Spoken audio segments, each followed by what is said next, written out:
VOA 세계 뉴스입니다. 로이드 오스틴 미국 국방장관은 극단주의 국제 테러 조직 알카에다가 또다시 아프간을 공격기지로 활용하려는 시도를 할 수 있다고 말했습니다. 쿠웨이트를 방문한 오스틴 장관은 오늘 기자회견에서 모두가 어떤 일이 일어나는지 그리고 알카에다가 아프간에 복귀할 역량이 있는지 주목하고 있다고 말했습니다. 오스틴 장관은 알카에다는 항상 세력을 재확장할 수 있는 공간을 찾으려 시도한다며 그 장소가 소말리아가 됐든 기타 통제가 안 되는 지역이 됐든 조직의 내재적 특성이라고 생각한다고 말했습니다. 오스틴 장관은 특히 10년 전 알카에다가 아프간을 본거지로 활용해 9.11 테러를 일으켰던 점을 상기시키면서 탈레반 측에 두 번 다시 그런 일을 허용해서는 안 된다는 입장을 분명히 전달했다고 강조했습니다. 지난해 2월 전임 도널드 트럼프 행정부는 탈레반 지도로부터 미국을 위협할 수 있는 알카에다나 다른 극단주의 조직을 지원하지 않겠다는 약속을 받았습니다. 그러나 AP통신은 복수의 미 정부 관리를 인용해 탈레반은 여전히 알카에다와 관계를 유지하고 있다며 걸프 지역 내 아랍 국가들을 포함해 많은 나라들이 탈레반의 복귀가 알카에다의 영향력 재확산으로 이어질 수 있는 점을 우려하고 있다고 보도했습니다. 아프가니스탄에서 어제 일단의 여성들이 수도 카불 시내에 모여 탈레반이 최근 발표한 과도정부 내각 인선에 항의하는 시위를 벌였습니다. 시위 참가자들의 규모는 알려지지 않은 가운데 이들은 강경파와 남성들로만 이루어진 탈레반 내각 인선에 대해 강하게 비판했습니다. 미국 CNN 방송이 입수한 현장 영상에는 시위대가 아프간 여성 만세 구호를 외치면서 어떤 정부도 여성의 존재를 부정할 수 없다는 팻말을 들고 있는 모습이 담겼습니다.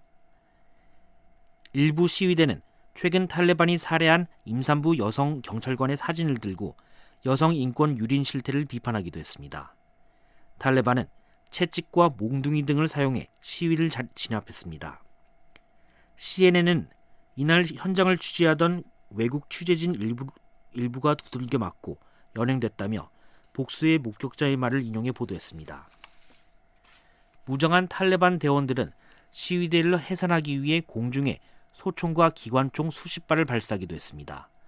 한편 자빌룰라 무자히드 탈레반 대변인은 불법 시위를 허용하지 않겠다며 외부 세력에 의해 조직된 시위도 통제할 것이라고 말했습니다. 중국 정부가 탈레반이 장악한 아프가니스탄에 대해 인도적 지원 계획을 발표했습니다.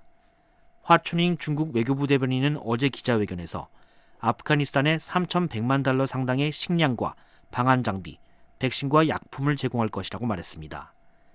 화춘잉 대변인은 이 같은 지원 발표가 전날 열린 아프간 접경국 외교장관 회의에서 이뤄졌다며 아프간 주민들에게 전달하는 비상용 지원이라는 점을 강조했습니다. 아프간 정세를 논의하기 위해 처음 열린 접경국 외교장관 회의에는 중국과 파키스탄, 이란과 타지키스탄, 우즈베키스탄과 투르크메니스탄 등이 참석했습니다. 왕이 중국 외교부장은 이 자리에서 특히 중국의 백신 지원과 관련해 우선 300만 회분을 무상 지원할 것이라고 말했습니다. 왕이 부장은 또 미국과 그 동맹들은 어떤 나라보다도 아프간 주민들에게 경제적, 인도적 지원을 제공할 의무가 있다고 밝혔습니다. 미국 내 신종 코로나 바이러스 감염이 또다시 급증하고 있는 가운데 조 바이든 대통령이 오늘 새로운 대응 전략을 발표할 예정입니다. 젠사키 백악관 대변인은 어제 기자회견에서 바이든 대통령이 미국민의 백신 접종을 독려하기 위한 6가지 방안을 발표할 것이라며 민간 부문의 관여 방안도 포함된다고 말했습니다.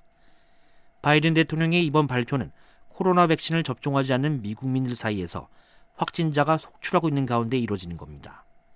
미국 소아과학회는 특히 백신 접종 자격이 없는 아동의 경우 지난달 5일부터 이달 2일까지 한 달 사이 약 75만 명이 코로나에 감염됐다고 밝혔습니다. 미국 언론들은 신규 확진 급증으로 미국 전역의 병원 중환자실에서 한계에 이르렀다고 전했습니다. 열대성 허리케인 아이다가 최근 미 동북부를 강타한 가운데 루이지애나주에서 사망자 11명이 추가돼 총 26명이 숨졌습니다. 지금까지 세계뉴스 김동윤입니다.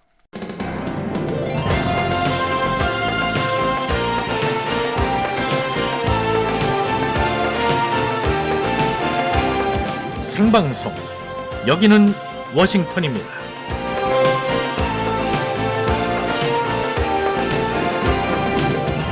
미국 뉴욕에 있는 록펠러 대학의 연구팀이 신종 코로나 바이러스는 물론이고 그 변종에도 아주 강한 면역을 가진 특별한 항체를 발견했다고 미국 공영방송 NPR이 보도했습니다.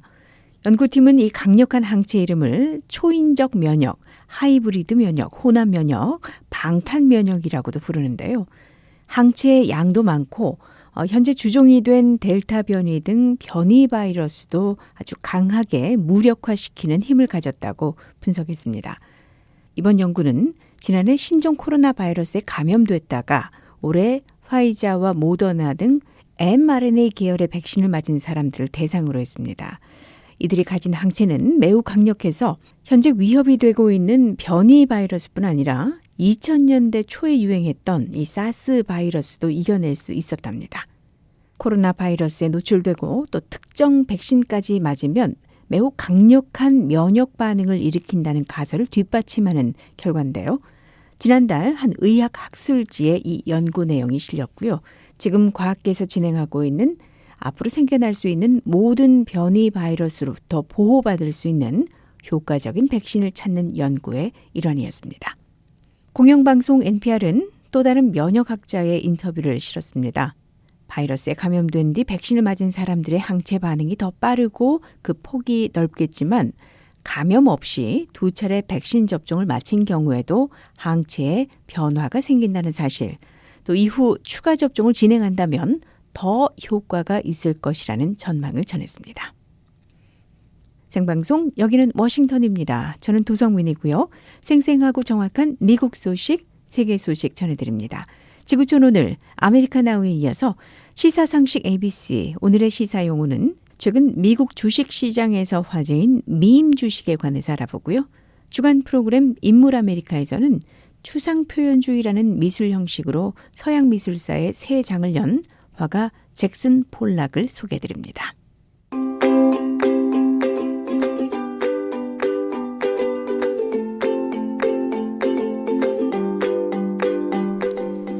한국기상청이 제공하는 날씨 정보입니다. 9월 10일 금요일 북한은 함경남도와 강원도, 동해안 지역은 맑겠고 나머지는 대체로 구름 많이 끼겠습니다.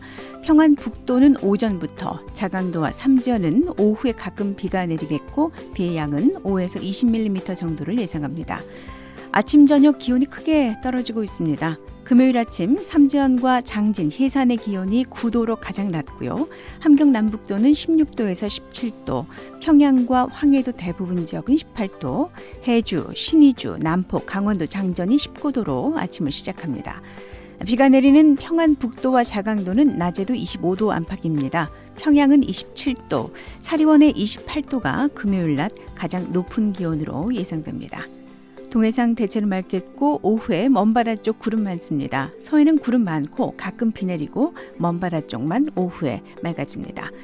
바다의 물결은 동해상이 0.5에서 2m로 먼바다 쪽이 높게 일겠고 서해도 0.5에서 1.5m로 먼바다 물결이 높겠습니다.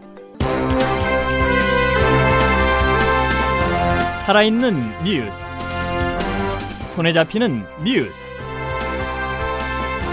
생방송 여기는 워싱턴입니다.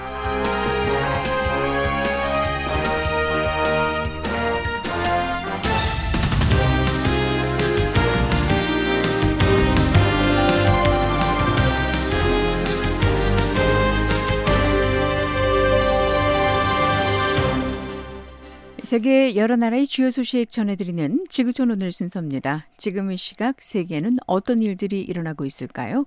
김정우 기자와 함께하겠습니다. 안녕하십니까? 네, 안녕하십니까? 오늘 어떤 소식입니까? 네, 아프가니스탄을 떠나려는 미국인들과 아프간인들이 탄 전세기들의 출발을 허용하라고 미국 정부가 촉구했습니다. 홍콩 경찰이 민주단체가 운영하는 테난먼 추모 기념관을 압수수색했습니다. 2015년 프랑스 파리 테러 용의자들에 대한 재판이 시작됐다는 소식 이어서 전해드리겠습니다. 네, 자 지구촌 오늘도 아프가니스탄 소식부터 보겠습니다. 자, 아프가니스탄을 빠져나오려는 사람들을 태운 전세기들의 출발을 허용하라고 미국 정부가 지금 촉구했다는 거죠. 그렇습니다. 이 토니 블링컨 미국 국무부 장관이 미국인들과 아프간인들을 태우고 이 아프간 마자리 샤리프 공항에 발이 묶여 있는 것으로 알려진 이 전세기들의 이륙을 허용하라고 8일 탈레반 측에 촉구했습니다. 블링컨 장관이 이날 독일 람슈타인 공군 기지에서 이 하이코 마스 독일 외무장관과 함께한 기자회견에서 이같이 촉구했습니다. 네, 탈레반이 비행기 이륙을 왜 허가하지 않고 있는 겁니까? 네, 블링컨 장관은 이 전세기에 탄 사람들 가운데 일부가 출국에 필요한 서류를 갖추지 않았다고 탈레반 측이 주장했다고 설명했습니다. 이 전세기들이 발이 묶여진 것으로 알려진 마자리 샤리프는 아프간 북부에 있는 도시입니다. 네, 자 사람들이 미국 군용기가 아니라 전세기를 이용해서 아프가니스탄을 나오려는 이유가 있겠죠? 그렇습니다. 이 미군이 수행했던 대피 작전이 이미 지난달 31일에 끝났기 때문입니다. 블링컨 장관은 8일 기자회견에서 전세기들이 떠날 수 있어야 하며 그렇게 하기 위해서 미국 정부가 매일 노력하고 있다라고 강조했습니다. 네, 자 탈레반은 사람들이 아프가니스탄을 탈출하는 걸 막지 않겠다 이렇게 약속하지 않았습니까? 맞습니다. 그래서 미국 정부는 이 아프가니스탄을 떠나기로 한 모든 사람에게 이 여행의 자유와 안전한 통행을 허용하겠다고 한 약속을 지키도록 다른 나라들과 함께 탈레반을 압박하고 있습니다. 네, 자 비행기가 아니라 육로로 아프가니스탄에서 나온 사람들이 있다는 보도도 있었죠? 그렇습니다. 미국인 4명이 육로로 국경을 넘어서 아프간을 빠져나왔다는 보도가 나왔습니다. 미국 국무부는 이렇게 육로로 사람들이 아프가니스탄에서 나올 수 있도록 개인들 그리고 탈레반 측과 직접 접촉하고 있는 것으로 알려졌습니다. 네. 자, 8일 날 블링컨 장관이 독일에서 다른 여러 나라의 장관들과 회담을 했죠. 네, 이날 블링컨 장관이 하이코 마스 독일 외무장관과 함께 20여 개국 고위 관리들과 화상을 통해서 만났는데요. 이 자리에서 아프가니스탄에 대한 인도적 지원 문제 등 이 아프간 관련 현안들을 논의했습니다. 네, 말씀하신 대로 이 아프가니스탄이 인도주의적 위기에 직면할 것이다 이런 전망도 나오고 있던데요. 맞습니다. 탈레반이 아프가니스탄을 장악하는 과정에서 외부에서 들어가는 원조가 중단됐기 때문입니다. 이제 점점 겨울이 다가오는데요. 이런 가운데 아프간인 1,800만 명이 식량이나 청수, 의료, 기타 지원 등이 필요하다고 합니다. 네, 탈레반이 아프가니스탄을 장악한 것과 관계없이 유엔은 인도주의적 원조를 제공한다는 계획이네요. 그렇습니다. 이를 위해서 유엔이 올해 12월까지 약 6억 달러를 조성할 계획으로 알려졌습니다. 예, 자 8일 날 탈레반이 과도정부 구성을 발표하지 않았습니까? 그렇습니다. 이 탈레반이 이 새 총리 대행에 탈레반을 만든 사람 가운데 한 명인 물라 모하마드 하산 아쿤드를 임명한다고 이날 발표한 바 있었습니다. 네. 자, 8일 블링컨 장관과 독일의 마스 장관의 기자회견에 이 문제는 언급이 됐습니까? 그렇습니다. 이 블링컨 장관은 이 과도 정부 구성의 포용성이 부족한 것에 우려를 나타냈습니다. 그러면서 앞으로 이 탈레반 정부와 미국 그리고 국제사회 사이 관계의 성격은 전적으로 이 앞으로의 탈레반의 행동에 달렸다라고 강조했습니다. 네. 자, 이런 상황 가운데 탈레반 병력이 수도 카불에서 시위대에 공포를 쐈다 이런 보도가 나왔더군요. 그렇습니다. 최근에 카불에서 이 탈레반 통치에 항의하는 가두 시위가 있었다고 하는데요. 탈레반이 시위대를 해산하려고 공중을 향해서 공포를 쐈다고 합니다. 이와 관련해서 하이코 마스 독일 외무장관은 8일 기자회견에서 이 탈레반 정부의 포용성 부족과 이번 폭력 사태가 긍정적인 신호가 될 수 없다고 비판했습니다. 네. 자, 그런가 하면 카불을 버리고 탈출을 했던 아슈라프 가니 전 아프간 대통령이 성명을 내놨네요. 네, 가니 전 대통령이 8일 성명을 냈는데요. 그는 이 성명에서 카불에서의 유혈 사태를 막기 위해서 자신이 아프가니스탄을 떠났다고 해명했습니다. 네, 가니 전 대통령이 카불에 있었으면 유혈 사태가 벌어졌을 것이다 이런 얘기인가요? 맞습니다. 자신이 남아 있었으면 이 카불에서 시가전이 벌어지면서 지난 1990년대에 발생했던 것 같은 유혈 사태가 날 것이라는 말을 주변에서 듣고 카불을 떠났다고 설명했습니다. 그는 카불을 떠나는 게 자기 인생에서 가장 어려운 결정이었다면서 하지만 이것만이 전투를 잠잠하게 하고 600만 카불 시민들의 목숨을 구할 유일한 방법이라고 믿었다라고 해명했습니다. 네. 자, 가니 전 대통령이 카불을 탈출할 때 거액을 챙겼다 이런 보도도 있었거든요. 혹시 이 보도에 대한 해명이 나왔습니까? 네, 나왔습니다. 가니 대통령은 뭐 역시 그런 보도가 틀렸다. 전혀 사실이 아니라고 부인했습니다. 그는 자신과 부인이 이 개인 재정 면에서 투명했다고 강조하면서 이 문제와 관련해서 이 유엔 조사나 다른 독립적인 조사도 환영한다고 강조했습니다. 네. 자, 이런 가운데 탈레반이 결국 전세기들의 출발을 허용했다 이런 보도가 나왔네요. 네, 로이터 통신이 미국 정부 관리를 인용해서 미국인 수백 명과 아프간인들을 태운 전세기들의 출발을 탈레반 정부가 승인했다고 9일 보도했습니다. 그런가 하면 또 AP통신은 조금 전에 미국인들을 태운 카타르 항공 여객기가 곧 카불을 떠날 것이라고 이날 보도했습니다. 네. 자, 지구촌 오늘 이번에는 홍콩으로 갑니다. 홍콩 경찰이天安문 추모 기념관을 압수수색했다는 소식이죠? 네, 홍콩 경찰이 9일 오전에 이 기념관을 압수수색하고 안에 있던 전시 자료 등을 압수했습니다. 네. 이곳은 민주진영이 운영하던 곳입니까? 그렇습니다. 이 지련회라고 홍콩 시민지원 애국민주운동연합회란 단체가 홍콩 몽콕에서 운영하던 시설입니다. 정식 이름이 6월 4일 박물관인데요. 지난 1989년 6월 4일에 발생했던 이 베이징天安문 사태와 관련된 자료와 정보를 전시해 왔습니다. 이 박물관을 운영하는 지련회는 이天安문 민주화 시위를 지원하기 위해서 결성됐는데요. 오랫동안 이天安문 사태의 진상을 알리고 희생자 추모에 앞장서 왔었습니다. 네. 자, 경찰이 박물관을 압수수색했습니다. 이유가 뭡니까? 네, 박물관이 면허 없이 운영되고 있다는 의혹을 경찰이 수사하고 있기 때문입니다. 이런 의혹이 제기되자 이 박물관이 지난 6월 이후에 문을 닫았는데요. 당시에 박물관 측은 직원들 안전을 위해서 운영을 중단하고 다시 개관하면 이 지련회와 분리해서 독립적으로 운영할 것이라고 밝힌 바 있었습니다. 네. 홍콩 당국이 최근에 이 지련회 간부도 체포를 했었는데요. 맞습니다. 홍콩 경찰이 8일 지련회 간부 4명을 체포했습니다. 이 단체 회원 정보 또 재정 정보를 제출하는 것을 거부했다는 이유였습니다. 이런 가운데 9일날 또 홍콩 법원은 작년 6월 4일 빅토리아 공원에서 열린天安문 희생자 추모 집회와 관련해서 이 불법 집회 개최 등의 혐의로 기소된 이 지련회 전현직 간부들한테 유죄 판결을 내렸습니다. 네. 이번 지련회 사태와 관련해서 미국 정부의 반응이 나왔습니까? 네, 토니 블링컨 장관은 정치적인 동기로 활동가들이 체포됐고 이건 거대한 권력 남용이다라고 비판했습니다. 그런가 하면 도미니크 라브 영국 외무장관은 이번 사태는 홍콩 보안법이 중국이 어떻게 홍콩 내 반대파들을 탄압하는지 잘 보여준다라고 비난했습니다. 네. 자, 지구촌 오늘 마지막 소식은 프랑스 파리입니다. 자, 지난 2015년 11월 13일이었네요. 프랑스 파리에서 테러가 났는데 그때 테러에 관여한 용의자들의 재판이 시작됐다고요? 네, 이 테러에 관여한 혐의로 기소됐던 20명에 대한 재판이 파리에 있는 법원에서 시작됐습니다. 네.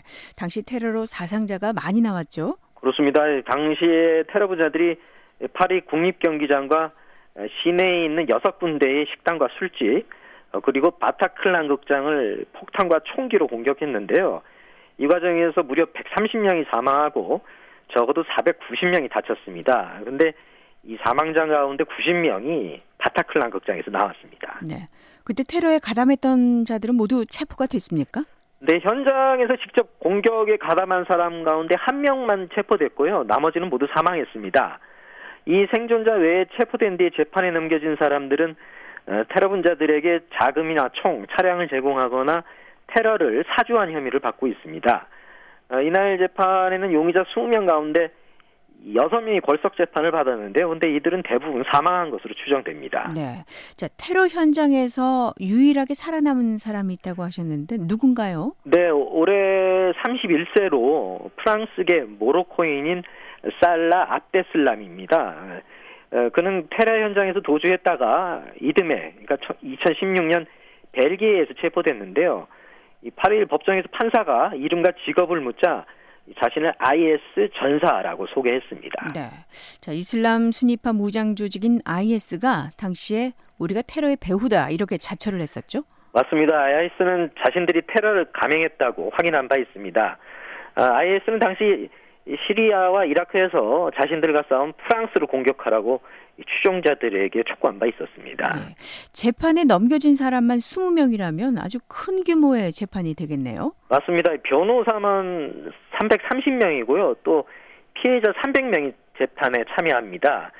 또 테러 당시 프랑스 대통령이었던 프랑스와 올랑드 전 대통령도 증언할 예정인데요. 이 재판이 앞으로 140일 이상 계속될 예정입니다. 네, 사건도 사건이고 규모도 크고요. 경비도 강화됐겠네요. 물론입니다. 이날 법원 주변에 아주 삼엄한 경비가 펼쳐졌습니다. 이날 법정 안에는 경찰과 변호사, 기자, 생존자, 피해자 가족들, 그리고 심리 상담 요원들로 북적였다고 합니다. 네, 이 당시 사건이 프랑스뿐 아니라 전 세계 많은 사람들한테 충격을 줬는데요. 그렇습니다. 특히나 이 테러 현장에서 살아남은 사람들이 큰 충격을 받았는데요. 몇몇 생존자는 현지 언론에 아직까지도 악몽에 시달린다고 토로하기도 했습니다. 네. 자, 재판을 통해서 유죄가 인정이 되면 용의자들이 어떤 형을 받을 것으로 보입니까? 네, 유죄가 나오면요. 압데슬람을 포함해서 대부분 종신형을 선고받을 것으로 보입니다. 네, 지구촌 오늘 여기까지 듣습니다. 김정우 기자였습니다.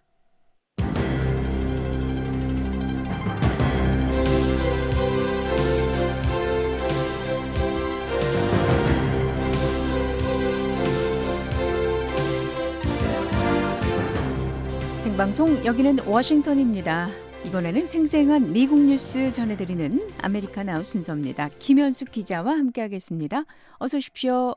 네, 안녕하십니까? 네, 오늘 어떤 소식입니까? 네, 조 바이든 대통령이 새로 연방판사 지명자 명단을 발표했는데요. 한인 여성이 연방 항소법원 판사로 지명돼 눈길을 끌고 있습니다. 백악관이 전임 트럼프 행정부 시절 임명된 사관학교 자문단에 사임을 요청했습니다. 이어서 9.11 테러 희생자 유해 신원이 추가로 확인된 소식 전해드리겠습니다. 네, 아메리카나우 오늘 첫 소식입니다. 자, 한국계 여성이 연방 항소법원 판사 후보에 이름을 올렸군요.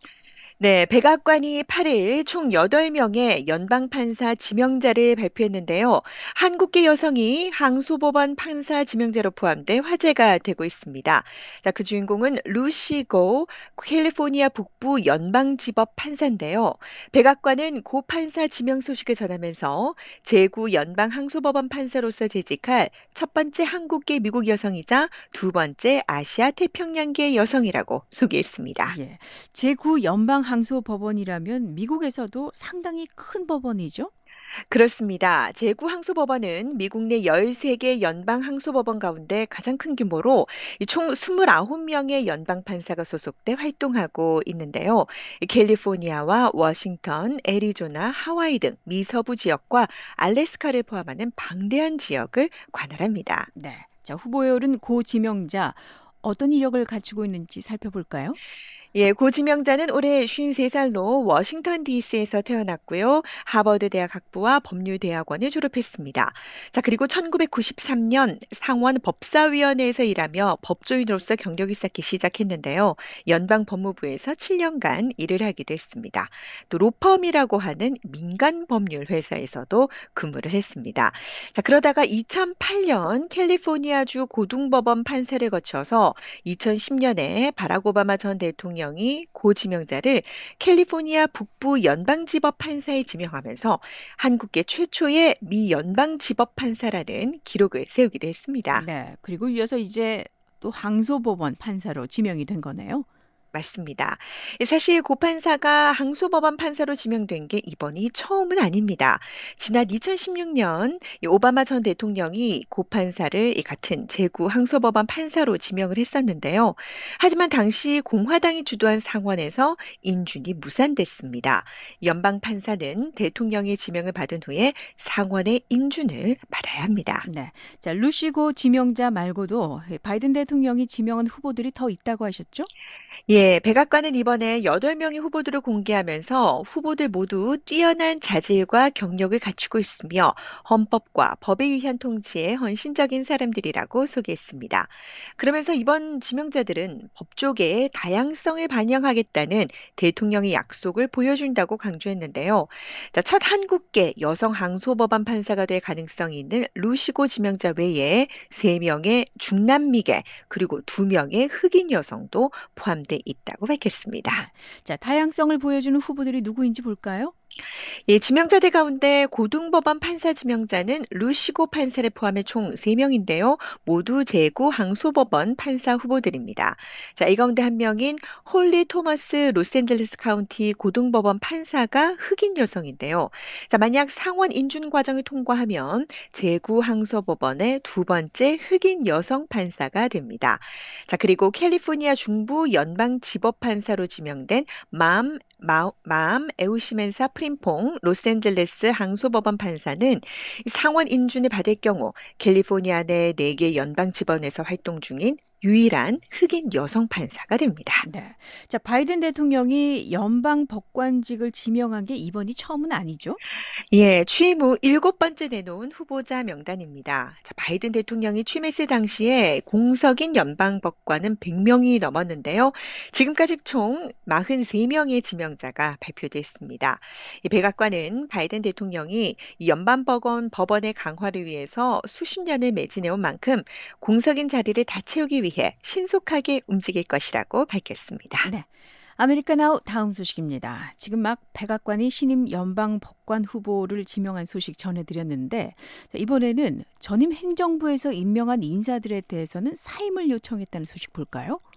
예, 백악관이 8일 전임 도널드 트럼프 행정부 말기에 임명된 군사관학교 자문단에게 자리에서 물러나 줄 것을 요청했습니다. 백악관은 군사학교의 자문단은 현 행정부와 가치를 공유하는 사람들이 되어야 한다는 조 바이든 대통령의 의사를 전하며 사퇴를 요구했습니다. 네. 이 사관학교의 자문단이라는 건 어떤 직책입니까? 네, 6회 공군 사관학교 등 3개 사관학교에 각각 임명돼서 사관생도의 사기와 훈련, 교육 과정, 규율, 장비, 재정 문제, 그리고 교육 방식 등 사관학교 전반에 관해 대통령에게 조언과 자문을 하는 위원회입니다. 예. 백악관이 몇 명에게 그럼 사임을 요청한 겁니까? 예, 백악관이 사임 요청 서한을 보낸 자문단은 각 학교에서 6명씩 총 18명입니다. 백악관은 이들이 사직서를 제출하지 않으면 이날 저녁 6시를 기해 임기가 끝날 것이라고 전했습니다. 네. 구체적으로 어떤 사람들이 사임 요청을 받았는지 볼까요? 예, 사임 요청 서한을 받은 사람들 중에는 켈리앤 콘웨이 전 백악관 선임고문과 숀 스파이서 전 백악관 대변인, 허버트 맥메스터 전 백악관 국가안보 보좌관, 그리고 러셀 보트 전 백악관 예산관리국장 등이 포함되어 있습니다. 네. 대부분 트럼프 전 대통령이 임명한 사람들이네요. 맞습니다. 이 젠사키 백악관 대변인도 이날 정례 브리핑에서 이 바이든 대통령이 사관학교 자문위원들에게 사퇴를 요구한 사실을 확인했는데요. 이 켈린 콘웨이와 숀 스파이서 등이 자문단 자격이 있는지를 다른 사람들이 평가하도록 하겠다라고 밝혔습니다. 그러면서 대통령의 자격 요건은 소속 정당 여부가 아니라 그들이 봉사할 자격이 있는지 현 정부와 가치를 공유하는지가 기준이라고 강조했습니다. 네. 사임하라는 서한을 받은 자문위원들 어떤 반응입니까? 예, 백악관의 요청에 반발했습니다. 콘웨이 저 백악관 선임 고문은 트위터에 이 바이든 대통령에게 보내는 사안을 올리곤 나는 사임하지 않는다. 당신이 그래야 한다라고 불만을 표출했습니다. 또 스파이서 전 대변인은 자신이 진행하는 우파 방송에서 자신은 사임하지 않겠다며 이 사안과 싸우기 위해 소송에 동참하겠다고 밝혔고요. 이 보트 전 백악관 예산관리국장은 트위터에 자문위원회 임기는 3년이라며 사퇴를 거부하겠다는 뜻을 밝혔습니다. 네. 아메리카나우 한 가지 소식 더 보겠습니다. 자, 9.11 테러 20주년을 앞두고 있는 의미 있는 소식인데요. 테러 희생자의 신원이 추가로 밝혀졌다면서요. 네, 9.11 테러 당시 뉴욕 세계무역센터에서 숨진 희생자 가운데 2명의 신원이 밝혀졌습니다. 뉴욕 검시관실은 7일 최근 도입된 첨단 DNA 분석 기술을 통해 희생자 유해 신원을 확인하게 됐다고 밝혔습니다. 네. 테러 당시 뉴욕에서는 몇 명이 목숨을 잃었습니까? 예, 총 2,753명입니다. 이 테러 당시 여객기 납치범들이 세계무역센터의 쌍둥이 건물을 들이받으면서 대형 건물 두 채가 무너져 내렸고요. 수많은 사람이 건물 잔해 속으로 사라졌습니다. 자, 이후 잔해가 철거되면서 유해가 수습되기 시작했는데요. 하지만 화재로 인한 열과 화학물질 등으로 인해서 유해 신원 확인은 쉽지 않았던 것으로 알려졌습니다. 네. 그러면 아직 신원 확인이 안 된 희생자들도 많다는 거죠? 그렇습니다. 자, 이번에 뉴욕 검시관이 확인한 유해는 1646번째와 1647번째 희생자입니다. 그러니까 뉴욕 사망자의 약 40%에 해당하는 1106명은 아직 신원 확인조차 못한 상황인 겁니다. 네. 그러니까 9.11 테러 희생자의 신원을 확인하는 작업이 지금까지 20년 동안이나 계속되고 있는 거네요? 맞습니다. 이 바버라 샘슨 뉴욕시 수석검시관은 20년 전 세계무역센터 희생자 가족들에게 이 사랑하는 사람의 신원을 확인하기 위해 얼마가 걸리든 우리가 할 수 있는 모든 것을 다하겠다고 약속했었다라고 밝혔는데요. 자, 두 명의 새로운 신원 확인과 더불어 우리는 반드시 해야 할 의무를 계속해 나가고 있다고 강조했습니다. 예. 자, 신원 확인은 어떻게 진행되고 있는 겁니까? 예, 이 사건 현장에서 수거한 22,000여 뼈 조각 등 이 유해에서 DNA를 뽑아서 희생자의 신원과 대조하는 방식으로 진행되고 있습니다. 뉴욕 검시관실은 이 차세대 염기 서열 분석 기술을 도입한 덕분에 이번에 두 명의 희생자 신원을 확인할 수 있었다고 설명했는데요. 자, 이 기술은 대량의 유전자 정보를 빠르게 읽어낼 수 있는 획기적인 분석법이라고 합니다. 네. 그러니까 기술이 더 발달하면서 희생자 신원 찾는 작업도 힘을 얻고 있는 거네요. 맞습니다. 뭐 중간에 위기도 물론 있었다고 합니다. 이 뉴욕타임스 신문에 따르면 지난 2005년 뉴욕 검시관실은 신원 확인에 성과가 없자 희생자 가족들에게 신원 확인 작업을 중단하겠다고 전했다는데요. 하지만 고도화된 기술이 도입되면서 같은 해에 신원 확인 작업이 바로 재개됐다고 합니다. 이 샘슨 관장은 세계무역센터 희생자 검시 작업은 미국 역사상 가장 광범위하고도 복잡한 과학 수사라고 밝혔습니다. 네. 자, 이번에 신원이 확인된 두 희생자 누굽니까? 예, 한 명은 세계무역센터에서 근무하던 도로시 모건 씨입니다. 2001년 유해 일부가 발견돼 DNA 검사를 통해 신원이 밝혀졌고요. 또 다른 희생자는 2001년과 2002년, 2006년에 걸쳐 유해 일부가 발견된 남성인데요. 이 희생자는 가족의 요청에 따라서 신원이 공개되지 않았습니다. 네. 9.11 테러 20주년을 앞두고 관련 소식들이 또 나오고 있죠? 예, 얼마 전에 조 바이든 대통령이 9.12 테러 관련 문서 기밀 해제 검토를 지시하는 행정명령을 내렸습니다. 지난주 바이든 대통령은 연방수사국 FBI의 9.12 테러 조사와 관련한 문건에 대한 이 기밀 해제 여부를 검토해서 법무장관이 앞으로 6개월에 걸쳐 기밀 문건을 공개할 걸 지시했다고 밝혔는데요. 이 바이든 대통령은 성명에서 이 미국인에 대한 역사상 최악의 테러 공격으로 목숨을 잃은 무고한 2,977명의 가족과 사랑하는 이들의 계속되는 고통을 절대 잊어선 안 된다고 강조했습니다. 네. 9.11 테러 용의자들에 대한 재판은 어떻게 진행되고 있습니까? 예, 테러 주범들에 대한 사전 심리가 7일 재개됐습니다. 9.12 테러 설계자로 알려진 알카에다의 전 고위 간부 칼리드 셰이크 모하메드를 비롯한 용의자 5명이 이날 쿠바 관타나모 미 해군 기지 법정에 섰는데요. 정식 재판은 아니고요. 공판전 심리가 진행된 겁니다. 네. 테러가 난 지 20년이 지났는데 여전히 사전 심리가 진행되고 있는 거네요. 맞습니다. 이 모하메드는 지난 2006년 관타나모에 수용이 됐지만 정식 공판은 시작되지 못했습니다. 자, 이 재판이 지연되는 이유 가운데 하나가 바로 증거 사용 문제인데요. 이 미 중앙정보국 CIA가 신문 과정에서 확보한 증거가 고문에 의한 것이라고 이 피고인들이 주장하는 상황에서 이 증거를 사용할 수 있는지를 놓고 법정 공방이 있는 겁니다. 자, 용의자들은 현재 살인, 납치, 테러 등의 혐의를 받고 있는데요. 유죄가 인정되면 사형에 처해질 수 있습니다. 네. 아메리카나우 오늘 여기까지 듣습니다. 김현숙 기자였습니다.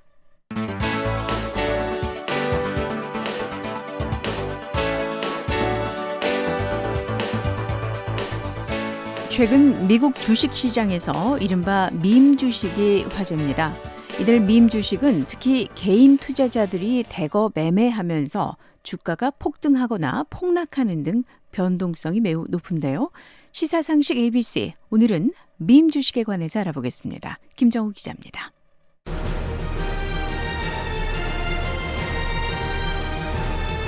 밈 주식이란 인터넷에서 입소문을 타 개인 투자자들의 눈길을 끄는 주식을 뜻합니다. And after a year that has seen stock prices soar to record highs, a correction was long overdue. Think of the pullback. 밈 주식이란 새로운 현상이기 때문에 아직 공식적인 정의는 없습니다. 다만 개인 투자자들의 목표가 된 뒤 엄청나게 많이 거래되는 주식을 밈 주식으로 볼 수 있습니다. 밈 주식은 특히 온라인에서 입소문을 통해 알려지고 이어 개인 투자자들의 집중적인 매입으로 주가가 엄청나게 올라갑니다. 밈이란 영국의 생물학자인 리처드 도킨스가 1976년에 이기적 유전자란 저서를 출간하면서 만들어낸 개념입니다. 밈은 모방을 뜻하는 그리스어 미메시스와 유전자의 합성어로 문화의 전달에도 유전자 같은 중간 매개물이 필요한데 이 역할을 하는 정보의 형식이 바로 밈입니다. Wall Street remained cautious one day after the Dow Jones Industrial Average tumbled 186 points. Despite mostly upbeat news on housing. 지난해 미국 온라인 커뮤니티인 레딧에 개설된 주식 토론방 월스트리트 배치에서 개인 투자자들이 집중적으로 매수하는 종목이 나타났고 이들 주식을 밈 주식으로 부르기 시작했습니다. 특히 경영 상황이 좋지 않은 회사가 밈 주식 투자자들의 목표가 됐습니다. 구체적으로 헤지펀드나 주식펀드 등 기관 투자자들이 공매도를 통해 경영 위기에 몰린 회사의 주가 하락에 돈을 거는 것을 이용했습니다. 공매도는 없는 것을 판다는 뜻인데요. 주가가 떨어질 것으로 예상되는 회사의 주식을 빌려서 매도하는 것을 말합니다. 인터넷에서 규합된 다수의 개인 투자자는 기관 투자자들이 공매도한 회사 주식을 대거 사들여 주가를 올립니다. 그러면 이들 기관 투자자는 손실을 줄이기 위해 공매도한 주식을 비싼 값에 사들일 수밖에 없게 만드는데요. 이 과정에서 밈 주식의 주가가 폭등합니다. On Wall Street, the Dow Jones Index plunged more than 500 points Monday, its worst single-day drop since September 2001. 대표적인 밈 주식으로는 미국의 게임 유통체인인 게임스톱이 있습니다. 온라인 투자 게시판에서 정보를 공유하며 게임스톱을 대거 사들인 개인 투자자들은 게임스톱 주가를 폭등시켜 공매도 세력에 막대한 손실을 끼쳤습니다. 게임스톱뿐만 아니라 극장인 AMC 등도 개인 투자자들의 목표가 된 밈 주식이었습니다. 밈 주식은 기업 가치와 상관없이 개인 투자자들의 반발성 매수에 따라 주가가 급등락합니다.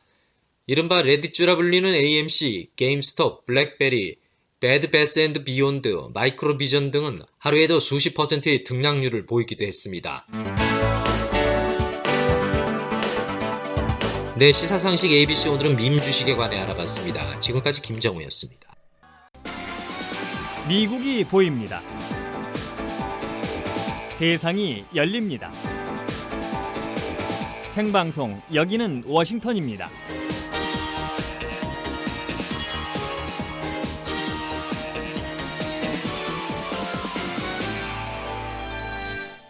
생방송, 여기는 워싱턴입니다. 함께하고 계십니다. 계속해서 인물 아메리카 이어드립니다.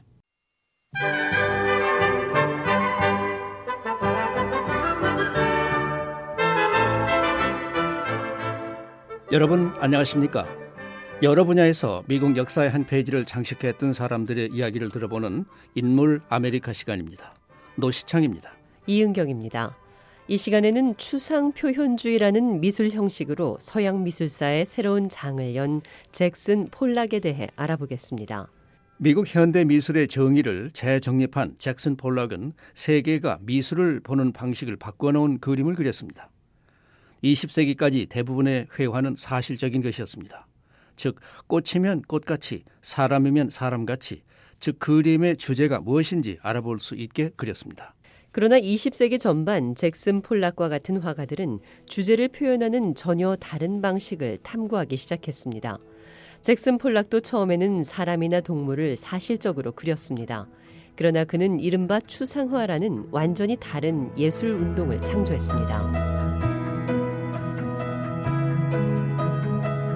추상화란 그림 속 주제를 보이는 대로 그리지 않고 그 주제가 갖고 있는 가장 보편적인 성질을 상징하는 색깔과 모양으로 표현하는 것입니다. 그 주제의 감정과 아이디어를 제시하는 기법입니다. 유명한 폴락의 작품 속에는 거의 대부분 그 안에 있는 것이 사람인지 풍경인지 알 수 없습니다. 대신 넓은 화폭이 여러 가지 색깔로 가득 차 있습니다. 폴락이 처음부터 혁명적인 추상화가는 아니었습니다. 그는 오랜 기간 그림을 그려오면서 그 같은 화풍을 만들어냈고 결국 새로운 세계를 연 작가로 자리를 잡았습니다. 잭슨 폴락은 1912년 미국 서부 와이오밍주 코디에서 태어났습니다. 그 후 애리조나와 캘리포니아에서 여러 해를 살았습니다. 폴락은 나중에 서부의 광활한 곳에서 살았던 경험이 대형 그림을 그리는데 커다란 영향을 미쳤다고 말했습니다. 1930년 그는 뉴욕시로 옮겨 아트 스튜던트 리그라는 미술학교에서 재능을 연마했습니다. 폴락은 토마스 하트 벤튼 선생 밑에서 약 2년 동안 그림을 그렸습니다. 벤튼은 미국인들이 일상을 살아가는 모습을 많이 그렸습니다. 그 영향으로 폴락도 처음 얼마 동안은 선생의 화풍과 같은 그림을 그렸습니다. 그러나 차츰 전통적인 방식의 그림으로부터 분리돼 그 자신만의 스타일을 정착시켜 나갔습니다. 폴락의 작품은 다른 영향도 받았습니다.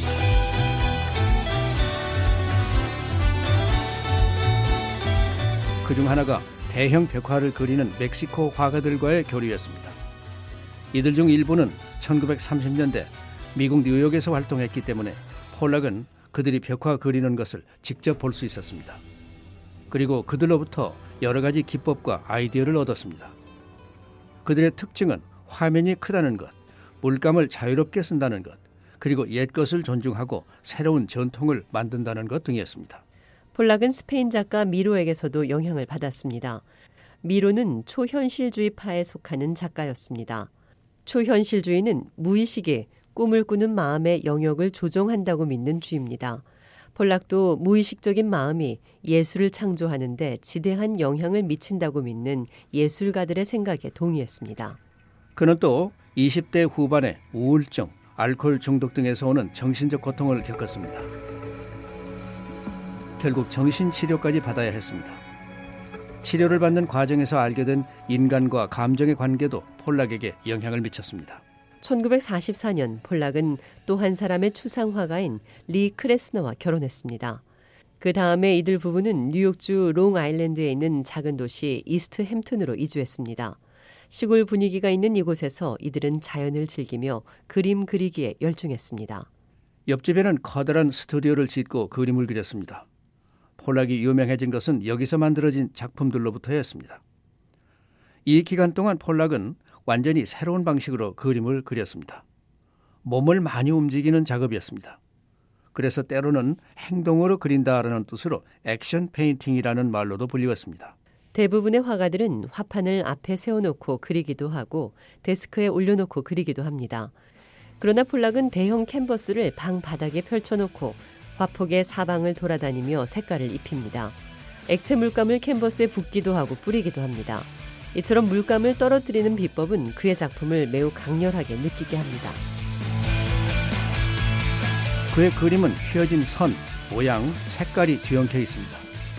그림을 보면 그가 팔을 어떻게 움직이며 그렸는지 알 수 있게 됩니다. 또 그가 몸을 캔버스 위에서 어떻게 움직였는지도 알 수 있습니다. 폴락의 그림 그리는 과정은 마치 춤을 추는 것 같이 보입니다. 다른 화가들과는 달리 잭슨 폴락은 그리기 전에 어떻게 그려야 되겠다는 것을 구상하지 않았습니다. 많은 화가들은 본화를 그리기 전에 작은 사이즈로 스케치를 하는 것이 보통입니다.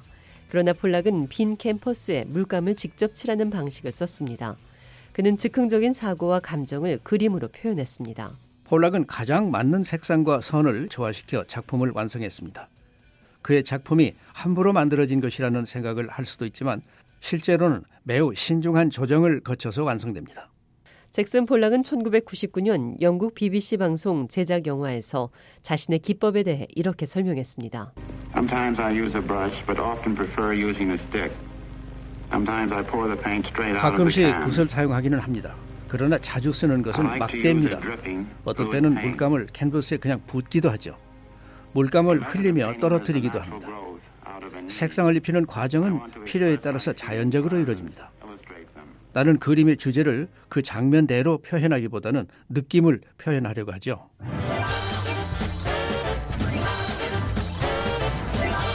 언젠가 왜 그림 속에 무엇이 있는지 알 수 있게 그리지 않느냐는 질문을 받았습니다. 이에 대해 폴락은 만약 당신이 꽃을 보고 싶다면 꽃의 실물을 보면 된다. 내가 관심을 갖고 있는 건 밖에 드러난 모양이 아니라 그것이 풍기는 느낌이나 감정이라고 말했습니다. 폴락의 작품은 찬사도 받고 비판도 받았습니다. 1940년대 중반 그의 그림은 여러 유명 화廊에서 전시됐습니다. 그러나 그때까지만 해도 폴락은 물감을 흘리는 방식의 완전한 추상은 만들지 않았습니다. 1950년에 가서야 사람들은 그러한 작품을 뉴욕에 있는 베티 파슨스 갤러리에서 볼 수 있었습니다. 어떤 미술평론가들은 그 전시가 그해 최우수 미술전의 하나이며 폴락은 미국 최고의 화가 중 한 명이라고 평했습니다. 그러나 다른 사람들은 그 그림을 이해하지 못했습니다. 어떤 비평가는 그의 그림이 어떤 기법도 존재하지 않은 완전한 무질서와 혼란이라고 혹평했습니다. 많은 사람들은 지금도 추상화를 보면 이것이 무슨 그림이냐고 의아해합니다. 오늘날 폴락의 작품은 한 점당 수백만 달러를 호가하고 있습니다. 그러나 그때 전시회에서는 단 한 점밖에 팔리지 않았습니다. 그 작품은 유명한 라벤더 안개, 즉 라벤더스 미스트였습니다. 폴락의 작품이 어떤 것인가를 가장 잘 보여주는 작품으로 알려진 이 그림은 현재 워싱턴 DC의 국립미술관 내셔널 갤러리 오브 아트에 소장되어 있습니다. 이 작품은 가로 3m, 세로 2m가 넘는 큰 것으로 흰색, 검은색, 빨강, 노랑, 회색, 갈색, 핑크색의 작은 강들이 화면 전체를 뒤덮고 있습니다. 이들 색상과 선은 시각적 에너지를 완벽하게 표현하고 있습니다. 흥미있는 것은 이 그림 속에는 라벤더 꽃도 없고 자주색도 보이지 않습니다. 폴락의 지인들은 여러 가지 다른 색깔들이 캔버스 위에서 라벤더의 안개 같은 분위기를 만들어주고 있다고 해석하고 있습니다. 폴락은 보는 사람들이 그림을 제목과 연계시켜 해석하려 하는 것을 원치 않아서 보통 그림의 제목을 숫자와 그린 날짜로 붙였습니다. 폴락은 오래 살지 못했습니다.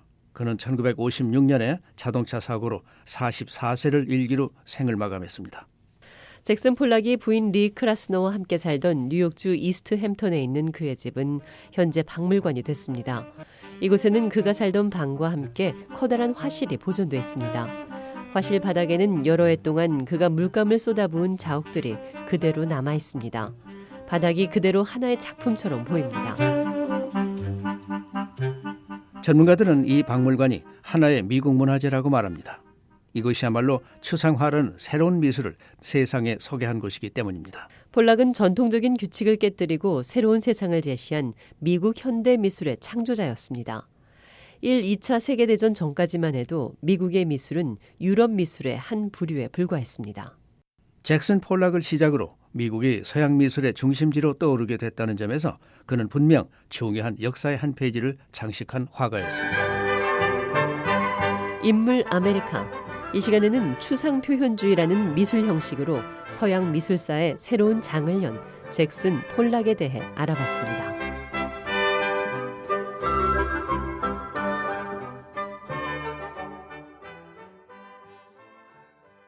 생방송 여기는 워싱턴입니다. 계속해서 회화와 문법을 동시에 공부하는 Everyday English, VOA 매일 영어가 이어집니다.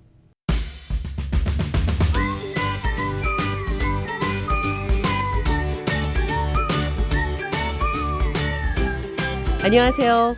회화와 문법을 동시에 공부하는 Everyday English, VOA 매일 영어 진행의 이은경입니다. 미국인들은 존댓말을 쓰지 않는 것으로 자칫 잘못 알고 있는데요. 미국인들의 일상 대화 중에도 존댓말이 종종 쓰입니다. 오늘은 과거 진행형을 이용한 미국인들의 존댓말 사용법에 대해 알기 쉽게 설명해 드리겠습니다. Imagine that your cousin wants to ask his longtime girlfriend to marry him. 여러분의 사촌이 오랫동안 사귄 여자친구에게 결혼해달라고 청혼하는 걸 상상해 보세요. And he needs you to help him find the right wedding ring. 그리고 그 사촌은 결혼 반지 고르는 걸 도와줄 당신이 필요합니다. So, he takes you along to the ring shop. 그래서 그 사촌은 당신을 데리고 반지 파는 상점으로 데려갑니다. At the shop, an employee asked your cousin this. 상점에서 종업원이 당신의 사촌에게 이렇게 묻습니다. Were you looking for any style in particular, sir? 선생님, 특별하게 찾는 종류가 있습니까? 방금 들으신 문장에서 종업원은 왜 지금 일어나고 있는 일에 대해 말하면서 Are you looking for any style? R, A-R-E, R이 아닌 were, W-E-R-E, were이라는 과거형을 쓰고 있는 걸까요? Were you looking for any style? 이렇게 R의 과거형 were를 썼습니다. 그건 바로 과거형이 항상 과거를 의미하는 건 아니기 때문입니다.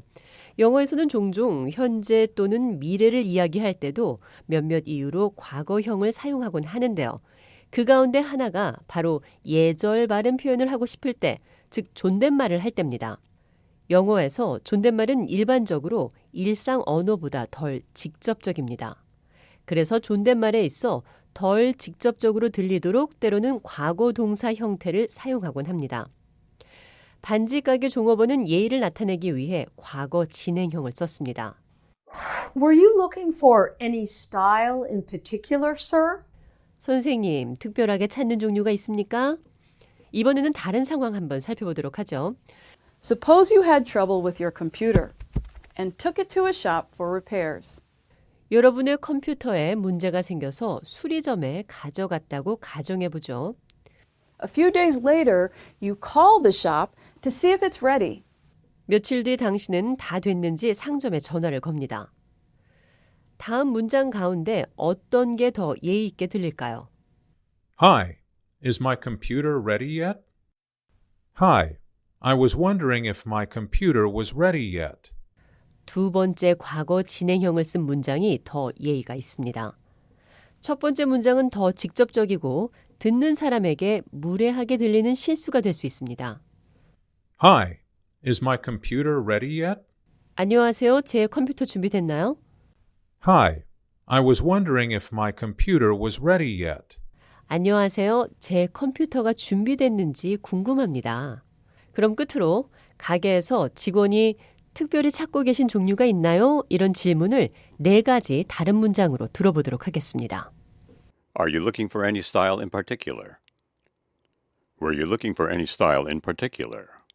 Were you looking for any style in particular, sir? Were you looking for any style in particular, ma'am?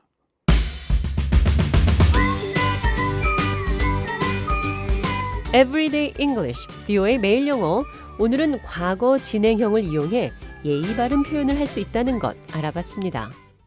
생방송 여기는 워싱턴입니다. 오늘 준비한 소식은 여기까지입니다.